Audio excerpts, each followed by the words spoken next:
Olá, boa noite, boa tarde, bom dia, seja lá qual horário você esteja me ouvindo. Sou o professor Silvio Teixeira, estou aqui mais uma vez para a gravação de mais uma parte dos nossos encontros de Direito Constitucional 3. Hoje daremos continuidade à nossa aula de Poder Legislativo. Vamos avançar um pouco com o conteúdo. Hoje eu estou aqui num cenário diferente, falando diretamente da roça, em Jabuticatubas.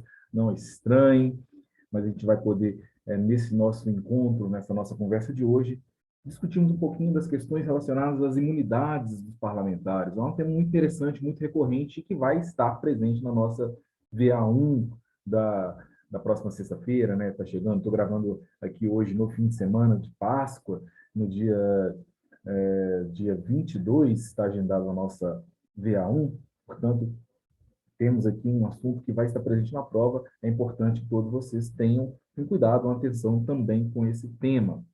Eu vou continuar a usar aquele material que utilizamos na semana passada, nas últimas gravações. A gente vai dar continuidade ao material, não é um material novo, portanto, quem já acessou o material lá na nossa aba, na nossa plataforma EAD, pode continuar utilizando esse mesmo material para acompanhar as aulas, e a partir do momento em que novos materiais forem sendo utilizados, a gente vai disponibilizando também naturalmente para vocês, para que possam continuar nessa trilha de aprendizagem. Também colocarei lá na nossa plataforma EAD outros materiais complementares para que vocês consigam aí ter uma dimensão mais ampla do tema que está sendo tratado neste vídeo. Então, sem mais demoras, vamos compartilhar novamente aquela tela que estávamos utilizando para darmos prosseguimento, então, ao estudo das imunidades parlamentares de uma forma geral. Bom, vamos lá, então, para o tema da nossa conversa de hoje. Estatuto dos Congressistas. Esse é o título da nossa aula, embora frequentemente, quando a gente acessa a Constituição para ter uma análise dessa temática, desse assunto, encontraremos no texto constitucional o capítulo chamado de capítulo dos senadores, dos deputados. Eu vou estar abrindo aqui na Constituição para que a gente possa tê-la em mãos aqui para acompanhar durante a nossa conversa deste encontro. Aqui, ó, o artigo 53, que é justamente o artigo que a gente vai começar este assunto na Constituição, ele está dentro da seção 5, que é a seção dos deputados e dos senadores. Essa é a nomenclatura dada pelo texto constitucional, mas normalmente a doutrina costuma chamar este capítulo da Constituição de Estatuto dos Congressistas, porque trata de diversos direitos, prerrogativas, de benefícios que são consagrados aí aos congressistas, e é justamente o assunto da nossa conversa de hoje. Vamos começar, então, gente, com a discussão a respeito de imunidades parlamentares. E falar em imunidades parlamentares significa dizer que há algumas prerrogativas, alguns privilégios, alguns benefícios inerentes à condição de um parlamentar. Ou seja, são algumas situações especiais dadas a esses sujeitos em razão dos cargos que ocupam, e não em razão das pessoas. Não é porque eles são merecedores ou que eles têm algum tipo de condição pessoal que os faça diferente de nós, mas o cargo que eles ocupam os permitem acessar uma série de benefícios cujo objetivo é proteger especificamente o cargo e, naturalmente, o exercício regular das funções desse cargo. Então, quando a gente falar em imunidade parlamentar, a gente vai dividir a imunidade parlamentar em dois tipos de imunidade. As chamadas imunidades materiais, que estão disciplinadas no artigo 53, caput da Constituição, e as imunidades formais, que, embora o nome seja imunidade, mais precisamente vai atribuir aos parlamentares alguns benefícios processuais e não mesmo não vai torná-los imunes a nenhum tipo de prática criminal ou de imputação criminal. Mas a doutrina tem essa classificação de imunidades materiais e imunidades formais. E aí, nas imunidades formais, a divisão entre imunidades formais relacionadas à prisão, ao processo penal, pelo parágrafo 3º e parágrafo 5º, e ao processo penal pelo parágrafo 1º. A gente vai trabalhar com todas essas imunidades de forma bem detalhada, de forma bem ampla, para que possamos compreender exatamente qual o alcance de cada uma dessas modalidades de imunidades que a Constituição estabelece aí no artigo 53 ao artigo 56. Bom, vamos começar falando das imunidades materiais, naturalmente, porque essas são propriamente imunidades, sabe? Na melhor acepção da palavra. O que a Constituição atribui lá no caput do artigo 53? Eu vou ler para vocês. Os deputados e senadores são invioláveis, civil e penalmente, por quaisquer de suas opiniões, palavras e votos. Os deputados e senadores são invioláveis, civil e penalmente, por quaisquer de suas opiniões, palavras e votos. Galera, qual é a origem dessa imunidade? Primeiro, vamos pensar na figura do parlamentar. Quando eu falo parlamentar, a própria palavra já nos induz a uma concepção que, na etimologia da palavra, vai nos levar a perceber que a função desse sujeito é falar, é discursar, é expressar opinião, expressar votos, expressar defesas de ideias. Porque, na etimologia, parlamento, parlamentar, vem de parlar, que no latim significa falar. O parlamentar é o cara que fala, é o sujeito que tem essa atribuição natural de subir ao plenário para discursar, apresentando ideias em favor de um ponto de vista que beneficie a sociedade, o Estado, de uma forma geral. Portanto, quando eu falo em imunidade material do parlamentar, eu estou pensando na matéria, na essência do que é ser parlamentar, em proteger justamente isso que é o mais importante no exercício dessa função. Ou seja, a imunidade material protege a fala do parlamentar, protege o parlamentar para que aquilo que ele proferir em seus discursos, em sua atuação no plenário, em sua defesa das suas ideias, das suas ideologias, não configure um crime, mas tenha a proteção, já que isso é inerente à sua função. O parlamentar, enquanto está expressando sua fala, suas ideias, ainda que eventualmente o conteúdo dessa fala tenha potencial de gerar danos a outras pessoas, de ofender, de ter um conteúdo, inclusive criminoso, né, uma calúnia, por exemplo, ainda que haja uma análise assim direta do que foi dito, esse potencial de ser um crime ou de ser um ilícito, quando se tratar de um parlamentar, a gente vai afastar essa ilicitude. E aí reside a imunidade material do parlamentar. Aquilo que ele fala, aquilo que ele expressa, os votos que ele profere estão protegidos. O que a gente está protegendo não é a pessoa, de novo, insisto, é o cargo. Eu preciso que o parlamentar, o sujeito que ocupa um cargo no legislativo, tenha a segurança de que ele pode, sim, falar o que ele achar necessário para defender as suas ideias, para defender o ponto de vista do seu mandato, sem receios de que esteja cometendo algum crime, que esteja violando algum direito. É o cargo que está sendo protegido. Portanto, é cláusula excludente de ilicitude. Não é um ilícito nem civil, portanto, não geraria direito à indenização de quem se sentir ofendido, nem tampouco é um ilícito penal, não podendo imputar-se um crime ao parlamentar no exercício desse direito. Eles não respondem, simplesmente porque não é ilícito. As opiniões, as palavras, os votos proferidos pelo parlamentar estão acobertados, estão protegidos pela imunidade material. E aí vem uma outra observação importante. Proferidos em ofício, ou propter officium, duas expressões latinas, querem dizer basicamente a mesma coisa. Essa proteção que a gente dá ao parlamentar liga-se ao exercício do mandato. Portanto, apenas o conteúdo da fala do parlamentar que tem alguma ligação com o exercício do seu mandato estará sob proteção, excluindo dessa forma outros discursos, outras falas que não tenham qualquer ligação com a atividade parlamentar. Vou pegar um exemplo para vocês entenderem melhor isso. Imaginem vocês que Danilo Gentili tem um programa de entrevista, um talk show, onde ele recebe vários convidados e ali sempre expressa suas opiniões. Quem conhece sabe que ele tem ali um humor meio ácido, que ele tem opiniões bem polêmicas. Imaginem vocês que o Danilo Gentili, que tem esse programa de televisão, de repente candidata-se a senador e é eleito. E a partir desse momento, ele, senador Danilo Gentili, permanece com o seu programa na televisão. Aquilo que Danilo Gentili falar na condução, na apresentação do seu programa, estaria acobertado pela imunidade material, já que ele também é um senador? A resposta é não, porque ali ele não está falando como um senador. Ele, embora seja senador, naquele momento atua como um apresentador de programa, como o dono do programa, como o condutor daquele talk show. Por acaso, ele também é senador.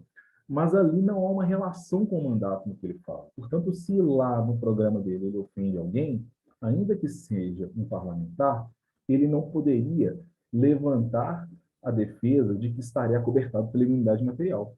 Agora, se esse mesmo Danilo Gentili, que é, que é apresentador de um programa, é convidado na condição de senador para participar de um outro programa, ele foi ao programa, eu ia falar do Jô Soares, mas nem existe mais, ele foi ao programa do Pedro Bial. O Pedro Bial convida Danilo Gentili, que agora também é um senador, para dar uma entrevista, para falar de um projeto de lei que ele apresentou no Congresso. Nesse caso, embora não esteja lá no Senado, embora não esteja no recinto do Congresso Nacional, ele está participando de um programa de televisão na condição de senador. Ele foi convidado porque ele é um senador, porque ele tem um projeto de lei que está lá gerando alguma polêmica. Nesse caso, o que ele eventualmente falar nessa entrevista também está protegido pela imunidade material, porque tem relação com o mandato, tem um vínculo com o exercício parlamentar. Portanto, cuidado. Falar em proteção por imunidade material e associá-la a um vínculo com o exercício do mandato não significa dizer que precisa acontecer no recinto do Congresso Nacional. Não precisa ser necessariamente na Câmara, no Senado, para que o parlamentar esteja protegido. É necessário apenas que a gente consiga vincular o que ele está falando, aquela proferir aquelas palavras, aquela opinião, aquele voto, aquela manifestação de ideia. É necessário que a gente consiga vincular aquilo com a sua condição de parlamentar, com o exercício do seu mandato. Mesmo, de novo, que ele esteja sendo entrevistado em um programa de televisão, um programa de rádio, que ele seja convidado para dar uma palestra numa faculdade, se ali está como deputado federal ou como senador da República, ele está protegido pela imunidade material. Se fala algo em qualquer outro lugar, sem nenhuma relação com o mandato, sem nenhum vínculo com a sua atuação, ele está falando como pessoa normal, aí já não temos mais a possibilidade de estender a imunidade material para este indivíduo. E aí vem a terceira observação, que basicamente já foi mencionada aqui. Essa proteção da imunidade material ela vai se estender dentro do recinto do Congresso Nacional e fora do recinto do Congresso Nacional. Até 2017, o STF entendia que dentro do Congresso Nacional a imunidade material absoluta. Então, qualquer coisa que você falasse, estava protegido. De 2017 para cá, o entendimento é que, mesmo lá no Senado, mesmo lá na Câmara dos Deputados, toda proteção ao parlamentar depende de um vínculo com a sua atividade. Portanto, se eu subo lá no parlamento sem qualquer razão para ofender alguém, não tem nenhuma relação com a minha atuação parlamentar, não é a defesa de uma ideia, de um projeto de lei, não é a defesa de algum tipo de ideologia, eu simplesmente quero reclamar de alguma, quero simplesmente ofender a honra de alguém. Esse caso não levaria à proteção, porque é preciso conseguir associar o que foi dito, associar a manifestação de ideias com o exercício do mandato, com o exercício da atividade parlamentar. E, finalmente, o início dessa imunidade, ela começa do momento em que o parlamentar toma posse do cargo, porque é a partir da posse que ele começa a exercer essa atividade de falar, de expressar opiniões na condição de detentor de um cargo eletivo. Portanto, só poderemos falar em imunidade material da posse em diante. A eleição acontece em outubro. A gente vai ter lá em dezembro a diplomação. Mas apenas no ano seguinte, em fevereiro, inicia-se o mandato com a posse. É a partir dali que dá-se também o início da imunidade material. Moçada, a imunidade material, ela vale para deputados federais, para senadores da República e para deputados estaduais. Deputados estaduais também são alcançados pela imunidade material. Agora, para vereador, vale? Vale também, com uma diferença. Enquanto deputado federal, senador da República e deputado estadual têm a proteção da imunidade material em todo o território nacional, o vereador, no exercício da vereança, vai ser protegido pela imunidade material apenas na circunscrição do município. O que significa dizer isso? Dentro do limite territorial do seu município. Se sou um vereador de Jaboticatubas, onde estou aqui agora, fui eleito para exercer a vereança em Jaboticatubas e profiro uma ofensa para a defesa de alguma tese política que seja lá em Santa Luzia, eu posso, quando processado, arguir que tem imunidade material, porque sou vereador, estava fazendo uso do meu direito de vereador para manifestar minha opinião? Não, não posso, porque a minha imunidade material de vereador fica limitado aos limites geográficos do município para o qual fui eleito, portanto, dentro da circunscrição territorial deste município. Passou da fronteira do município, já não há mais a proteção para aquilo que o vereador falar. Para o deputado estadual, para o deputado federal, para o senador, a proteção da imunidade material alcança todo o território nacional. Essa diferença é importante, anotem isso aí. Galera, vamos passar para a segunda modalidade de imunidade dos parlamentares, que são as imunidades processuais ou imunidades formais, que têm uma ligação não mais com o exercício material da função, ou seja, não é com a fala, mas é uma proteção dada a esses indivíduos, em razão de seus cargos, para fins de processamento, inclusive no que se refere à possibilidade de prisão. Vamos começar justamente por isso. O parlamentar ele tem uma imunidade processual em relação à sua prisão, que não permitiria, portanto, que ele fosse preso a partir do momento que encontra-se de posse desse cargo. Vamos ver o texto do artigo 53, parágrafo 2º? Olha só como está na Constituição. Desde a expedição do diploma, os membros do Congresso Nacional, quem são os membros do Congresso Nacional? Deputados federais e senadores da República. Desde a expedição do diploma, os membros do Congresso Nacional não poderão ser presos, salvo em flagrante crime inafiançável. Nesse caso, os autos são remetidos dentro de 24 horas à casa respectiva, então, se é um senador, para o Senado, se é um deputado, para a Câmara dos Deputados, então são remetidos para a casa respectiva para que, pelo voto da maioria de seus membros, resolva sobre a prisão deste sujeito. Você sabe, a gente não prende parlamentar no exercício de mandato. O parlamentar não pode ser preso no exercício de mandato, salvo no cometimento de crime inafiançável e ele sendo, obviamente, flagrado, né? Um flagrante crime inafiançável. Essa possibilidade, ela figura-se como uma exceção. É uma exceção à regra de que não se prende parlamentar. E por que não se prende parlamentar? Justamente para evitar que se utilize de desculpas, quaisquer que seja, para, de uma forma indireta, pressionar o Congresso, né? Exercendo na figura dos parlamentares uma pressão para votar em algum sentido, para atuar em determinado sentido, porque ali com manobras, escusas, poderia se prender esse sujeito. Então, dá uma garantia para o cara. Olha, você não vai ser preso durante o seu mandato, então pode atuar livremente, com liberdade de atuação, com liberdade de convicção, você não vai ser preso. Tem uma exceção. A exceção é justamente essa. Se o sujeito for flagrado cometendo um crime inafiançável. Flagrou o deputado ou o senador cometendo um crime inafiançável, ele pode, nesse caso, sim, ser preso. E aí, esse sujeito que foi preso numa situação de crime inafiançável, deverá ter essa prisão corroborada pela casa a qual está vinculado.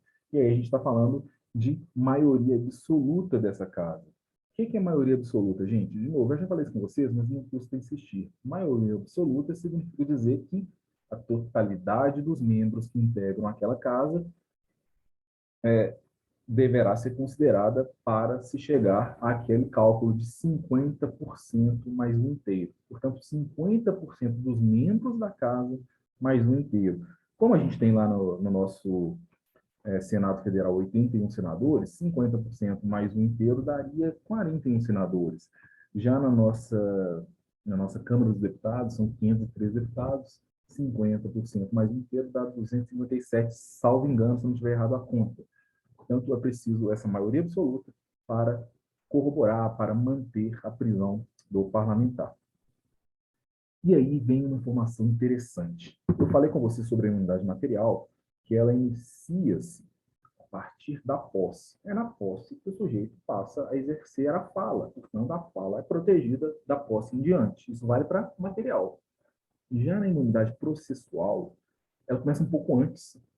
Vocês concordam comigo? Desde o momento que esse sujeito já está assegurado como sendo um deputado ou um senador, ele já pode eventualmente ser alvo de manobras que impeçam que depois ele tome posse? É possível que aconteça.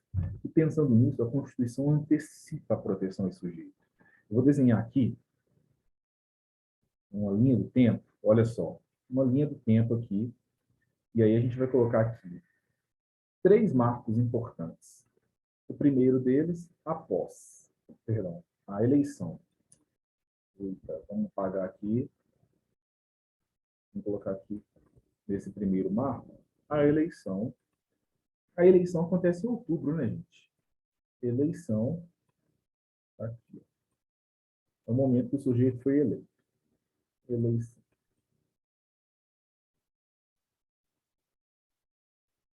Bom, outubro. Outubro. Pronto. Um segundo momento importante, um segundo marco importante é a diplomação.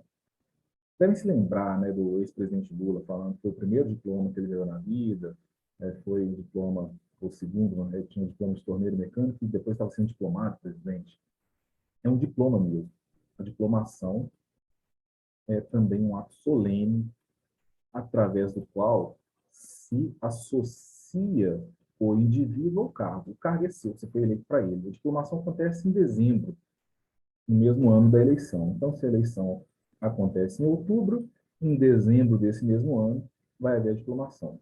E no ano seguinte, a gente vai ter o dia da posse dos parlamentares. A posse do parlamentar acontece em fevereiro, na abertura da sessão legislativa do ano parlamentar. Então está aqui, ó, fevereiro do ano seguinte, né? Em fevereiro temos a posse. Bom, quando eu falar em imunidade material, onde começa a imunidade material? Vou colocar a imunidade material, vou colocar uma cor diferente aqui, ó. Vou colocar a imunidade material de amarelo. A imunidade material, ela inicia-se da posse e segue até o término do mandato. A imunidade formal, ela vai ter o seu início em outro momento. Vamos colocar em verde aqui, ó, da diplomação, e segue até o término do mandato. Portanto, 2 imunidades com início, momentos de início diferentes. Bom, avançando um pouco mais, e ainda falando de imunidade material, agora em relação ao processo penal, a gente vai lá no artigo 53, parágrafo 3º, parágrafo 4º e parágrafo 5º.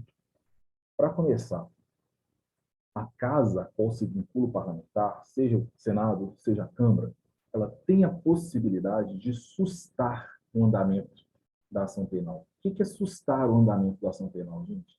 É interromper o processamento do congressista, do parlamentar, tornar aquele processo paralisado para permitir que o parlamentar exerça o seu mandato, conclua o seu mandato. A casa pode sustar o andamento exclusivamente de ação penal. Vamos ler o artigo 53, parágrafo 3º, para a gente começar? Recebido a denúncia contra o senador ou o deputado por crime ocorrido após a diplomação. Por que após a diplomação, gente? Porque é após a diplomação que começa a imunidade processual.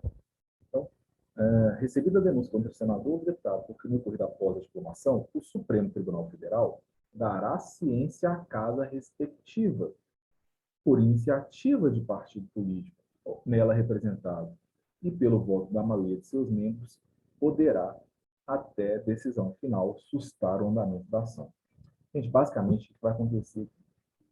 O sujeito tem um mandato eletivo, deputado federal, senador, ele, além da imunidade material que a gente já viu, tem essa imunidade processual, que permite que ele, quando for objeto de, quando ele for réu em um crime, em uma ação penal, que ele tenha o direito de ter essa ação sustada, interrompida, até que o mandato seja concluído, e para que isso aconteça, esse sujeito vai ter que obter da sua casa, seja ela a Câmara, seja ela o Senado, por iniciativa de um partido político, e com a votação da maioria absoluta. Qual que é a maioria absoluta? De novo, gente, 50% mais um inteiro de todos os membros vai ter que receber, então, a partir dessa votação, esta prerrogativa, esse direito a não responder a essa ação penal,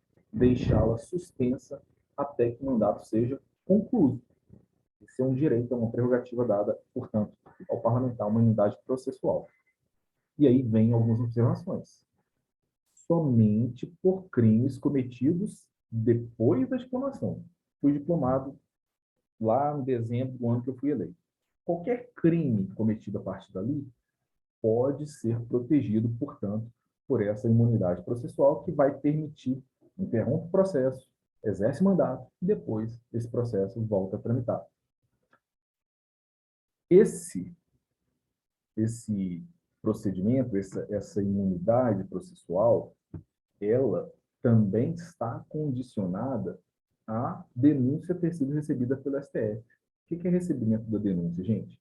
Lá no direito penal, eu não gosto muito de me atrever a falar de direito penal aqui, mas é necessário para que a gente entenda, o processo, dependendo do tipo de ação, tem seu início a partir da denúncia ofertada pelo Ministério Público, seja o Ministério Público Federal, seja o Ministério Público Estadual, o membro do Ministério Público oferece uma denúncia que é aceita ou não pelo Judiciário. É assim que funciona normalmente. Para falarmos no exercício dessa imunidade processual, eu preciso que o STF, que vai julgar o deputado e o senador, por conta do foro privilegiado que a gente vai falar daqui a pouquinho, o STF já tenha aceitado a denúncia, aceitou julgar. Aceitar a denúncia não é dar procedência, não é falar que é culpado, mas simplesmente falar que eu vou processar, eu vou aceitar julgar esse caso, a gente vai ter um processo.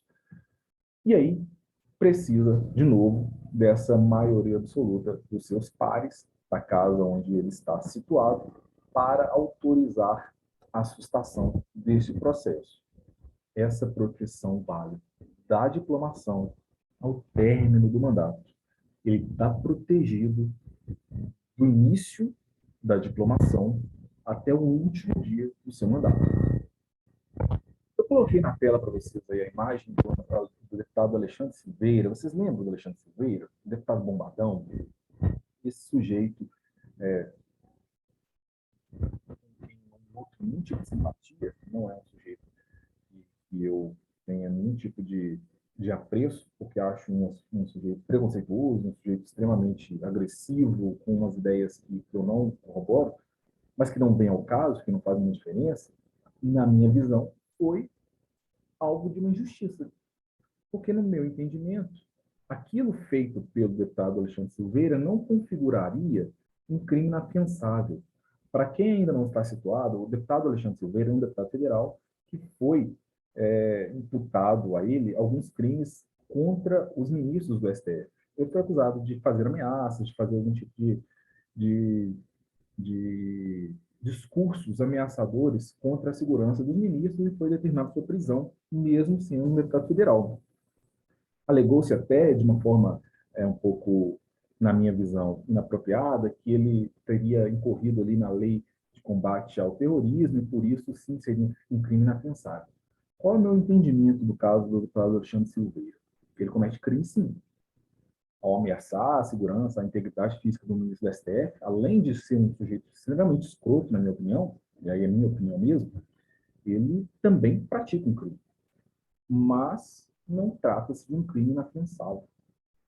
E, portanto, o fato dele ser um deputado federal deveria dar a ele a imunidade formal para impedir a sua prisão. Não foi esse o entendimento do STF. Entendeu que ele cometeu, sim, um crime inafiançável, porque fez aquela forçação de barra de falar que dava para aplicar a lei antiterrorismo, e aí o deputado federal, Alexandre Silveira, mesmo na condição de deputado, foi preso. Quem acompanhou a história deve se lembrar de toda a polêmica em torno desse caso. Até hoje ele ainda está aí com esse crime pesando sobre ele. Teve que utilizar a tornozeleira eletrônica, enfim. É um sujeito que tem aí um histórico de práticas delituosas que teve uma grande polêmica em torno da sua prisão, porque ele alegava estar protegido pela imunidade, eu acho que realmente estava, o STF entendeu de forma diversa. Bom, avançando um pouquinho, gente, eu falei Alexandre Silveira, deputado Daniel Silveira, desculpe, é porque o problema do deputado Daniel Silveira era com o ministro Alexandre de Moraes, né? Eu misturei um com o outro, só para ficar o registro, deputado federal Daniel Silveira. Turma, vamos falar da prerrogativa de furo, que muitos chamam de furo privilegiado, e talvez esse seja uma das principais imunidades formais que os congressistas possuem, que interessa boa parte deles, que geralmente gera bastante polêmica, que é a imunidade parlamentar, que vai dar aos parlamentares uma possibilidade de serem julgados em foros específicos, em foros definidos em razão do cargo que ocupam. Muitos chamam de foro privilegiado, essa não é a nomenclatura técnica, não é assim que a Constituição aborda a situação, mas, de toda forma, só para que a gente consiga entender, a gente vai falar que foro privilegiado, embora o nome correto seja foro por prerrogativa de função. E o que isso quer dizer? Quer dizer apenas que esses parlamentares, no exercício do mandato, quando eventualmente forem responder por crimes comuns, deverão ser julgados não pela primeira instância como qualquer indivíduo. Se eu cometo um crime comum, vou ser julgado pela vara criminal da comarca de onde eu cometi o crime. Se o crime foi praticado por um deputado federal ou por um senador, ele está protegido por essa prerrogativa, por essa imunidade formal, que vai dar a ele um foro por prerrogativa de função, ou seja, um foro privilegiado. Gente, por que eu estou colocando aqui, e aí eu vou até destacar isso para vocês, infrações penais comuns? O que eu quero dizer com infração penal comum? É porque eu estou marcando aí comum, infração penal comum, para diferenciar de infração por crime de responsabilidade. Aqui a gente está falando de crime comum. E por que eu estou falando de crime comum e estou excluindo o crime de responsabilidade? Porque, anotem isso, existe um entendimento pacificado no STF de que nem deputados, nem senadores cometem crime de responsabilidade. Apenas o presidente da República, o governador, o chefe de executivo, pode cometer crime de responsabilidade. Parlamentares não cometem crime de responsabilidade, mas podem cometer crime comum, como qualquer um de nós. E aí a gente vai ver aplicado este foro por prerrogativa de função justamente quando ocorrer os crimes comuns, a prática de infrações penais comuns, valendo também, obviamente, para contravenções penais, para crimes eleitorais, que são crimes normais que qualquer um de nós poderia cometer. Qual é a regra? A regra é, a partir do momento em que esse sujeito que tenha a proteção dessa imunidade formal cometa qualquer um desses crimes, ele seria julgado não pelo foro natural, mas por um foro com uma carga de privilégio. Porque ele não vai ser julgado por um juiz comum lá de primeira instância, em tese mais suscetível a pressões, em tese mais fácil de ser manipulado, em tese mais fácil de ser comprado, em tese, viu, gente? Obviamente. Mas diretamente por uma corte superior, aliás, por uma corte máxima, pelo Supremo Tribunal Federal, dando aí uma certa sensação de uma maior segurança. Eu vou ser julgado pelo órgão máximo, o órgão de cúpula do judiciário, e não lá na primeira instância, onde um juiz de primeiro grau, em tese, novamente, poderia se submeter a alguma pressão, algum tipo de jogo de interesse para ser promovido, enfim, colocando o parlamentar aí na possibilidade de ter um julgamento injusto e comprometer sua atuação parlamentar. É por isso que a gente vai atribuir não à pessoa, nunca se esqueçam disso, mas ao cargo essa proteção. Eu não quero proteger fulano de tal, eu quero proteger aquele cargo. E é por isso que quem ocupa aquele cargo não é julgado pelo juiz de primeiro grau, pelo juiz comum, mas pelo ministro do STF. Uma regra que é importante que seja somada a esse entendimento é a regra de atualidade do mandato. Eu só posso falar em foro privilegiado durante o exercício do mandato. O sujeito precisa estar em gozo de um mandato eletivo, ele precisa estar dentro do exercício do seu mandato para que possa usufruir dessa proteção.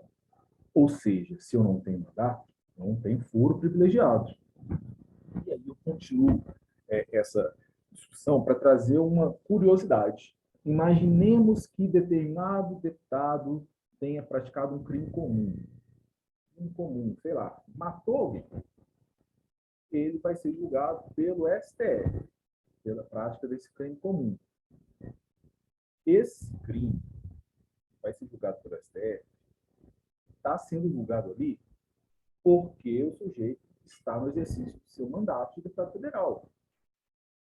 Se o mandato de deputado federal se estender lá pelo tempo normal de 4 anos e ali o julgamento for encerrado, o STF vai resolver tudo.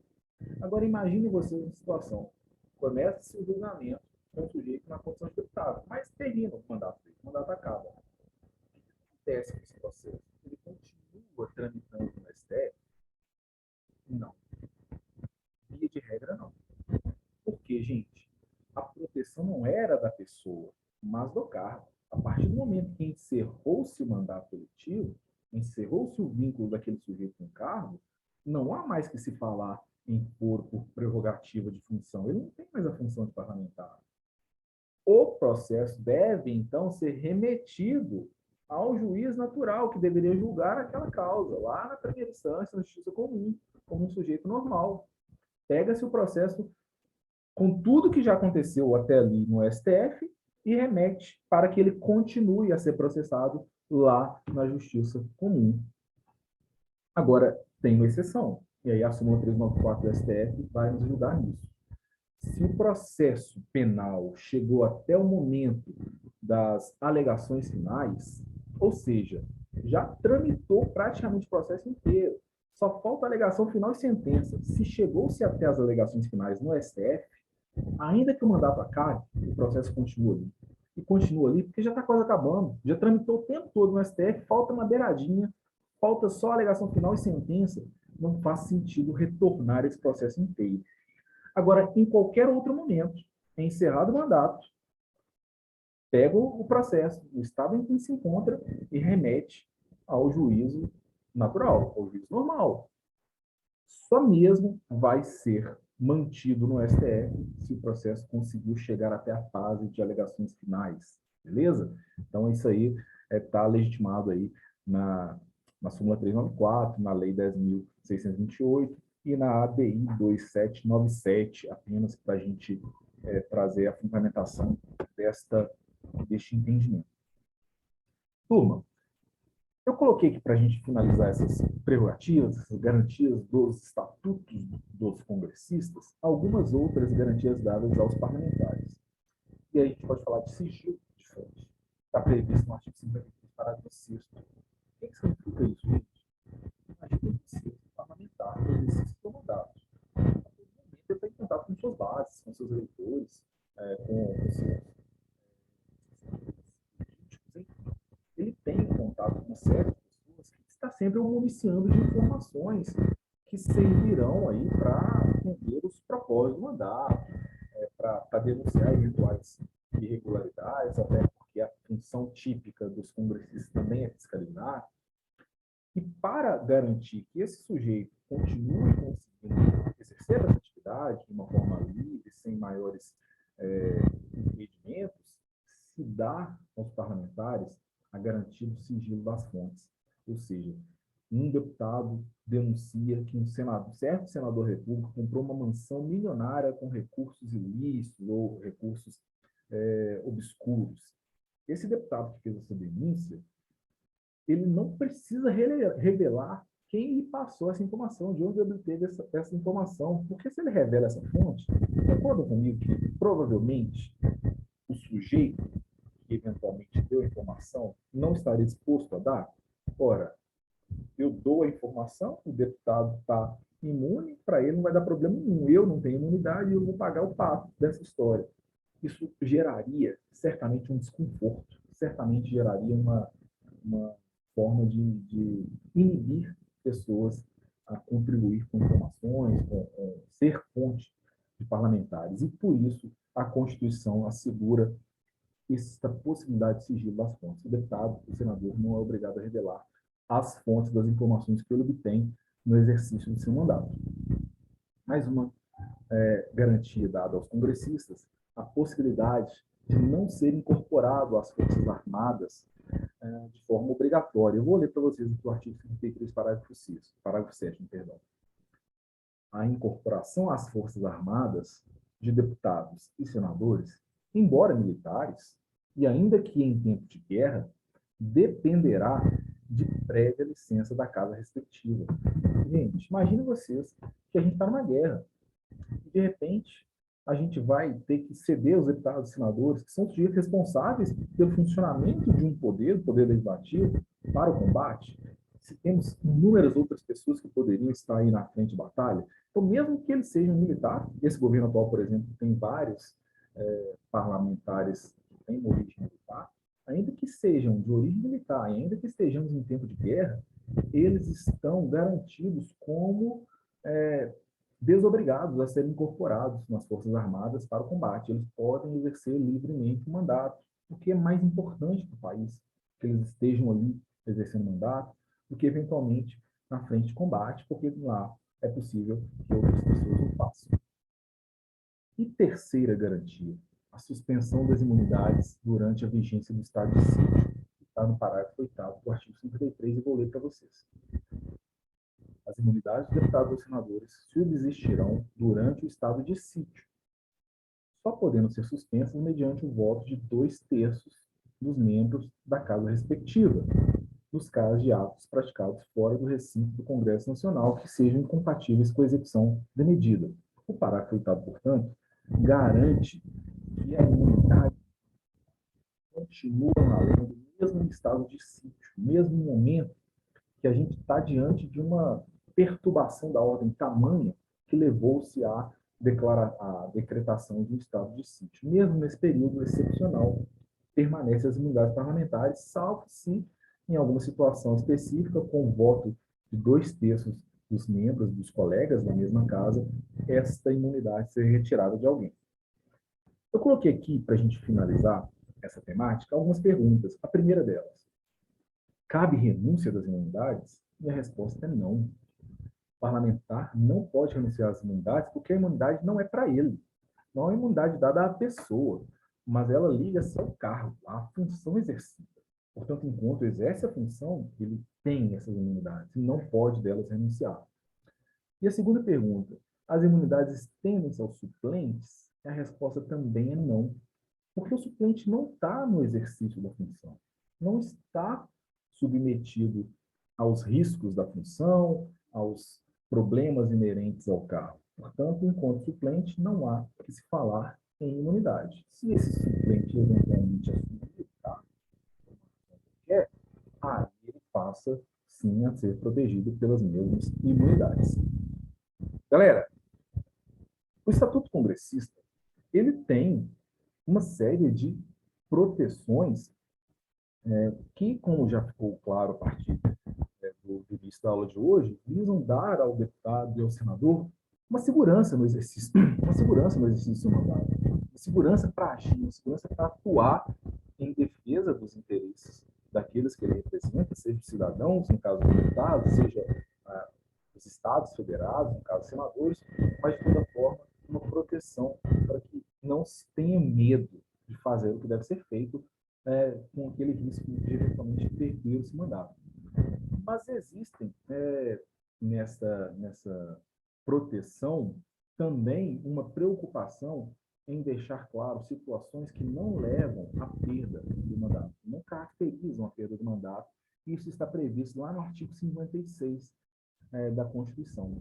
Hipóteses que não caracterizam perda do mandato eletivo. A primeira delas, convocação do suplente. Quando eu convoco o suplente, aí eu vou ler para vocês aqui, o artigo 56, primeiro caput, não perderá o mandato o deputado ou senador que... primeiro vamos ler o caput do artigo 56, o inciso primeiro, e depois a gente comenta o parágrafo primeiro. Não perde o mandato o deputado ou senador, e aí inciso 1, investido no cargo de ministro de Estado, de governador de território, de secretário de Estado, de Distrito Federal, de território, de prefeitura, ou chefe de missão diplomática. Ou seja, se eu sou deputado federal, se eu sou senador da República, o presidente me escolhe para ser ministro, ou se o governador de Estado me escolhe para ser secretário de Estado, ou o prefeito me chama para ser secretário municipal, isso não leva à perda do cargo de deputado ou do cargo de senador.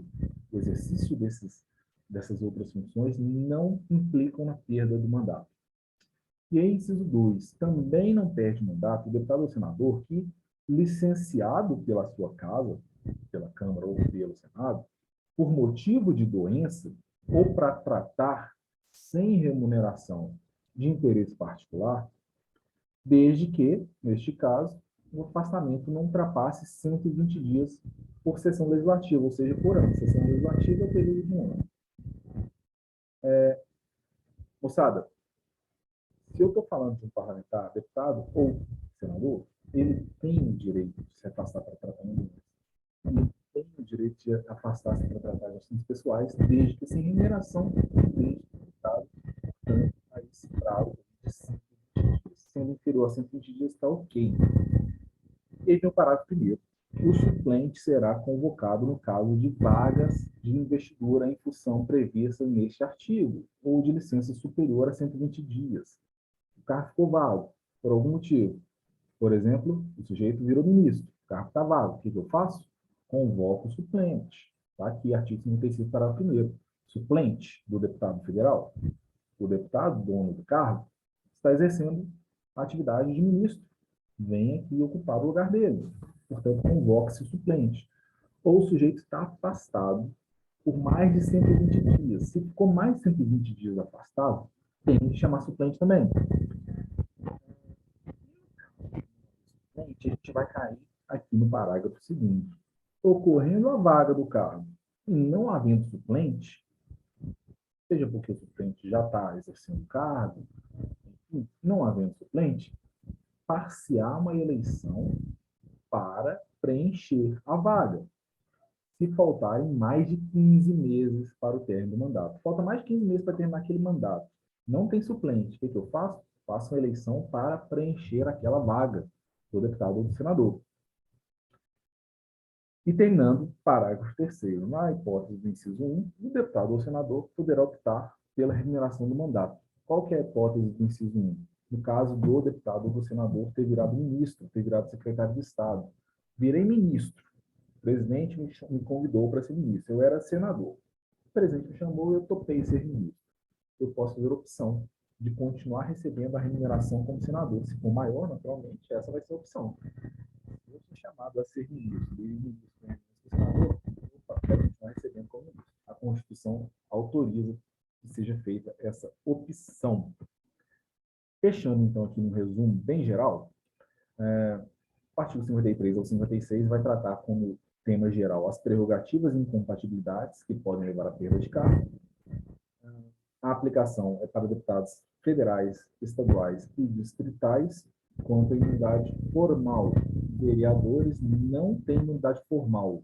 Vereador não tem imunidade formal. Aquela de processamento, aquela que impede prisão, não é extensível aos vereadores. O vereador só tem imunidade material, aquela que protege a fala, que protege a expressão da opinião. E ainda assim, qual é a finalidade desse programa? Proporcionar autonomia e independência funcional. E aí, está falando de imunidade parlamentar, por prerrogativa de função, de isenção de serviço militar, de manutenção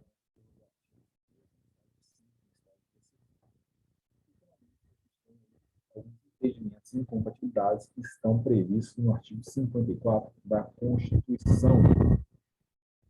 Continuando aqui nesse resumo final, a imunidade material ligada à inviolabilidade civil e penal permite ampla liberdade de expressão no contexto do exercício das funções. Já a imunidade formal, ela pode ser dividida aí para, em caso de prisão, que vai remeter os autos para casa a qual está vinculado o parlamentar dentro de 24 horas, e a maioria vai decidir se mantém ou não a prisão. Aí podemos falar do foro por prerrogativa de função dos parlamentares, que vai atribuir a eles um foro privilegiado, o STF, ou foro para o julgamento desses parlamentares. Falamos também da suscitação do processo. O processo está em andamento. A casa pode votar para impedir que o deputado seja processado, que o senador seja processado, que o processo volte a correr só após o término do mandato. Falamos de isenção de serviço militar e falamos também de permanecer no estado de sítio.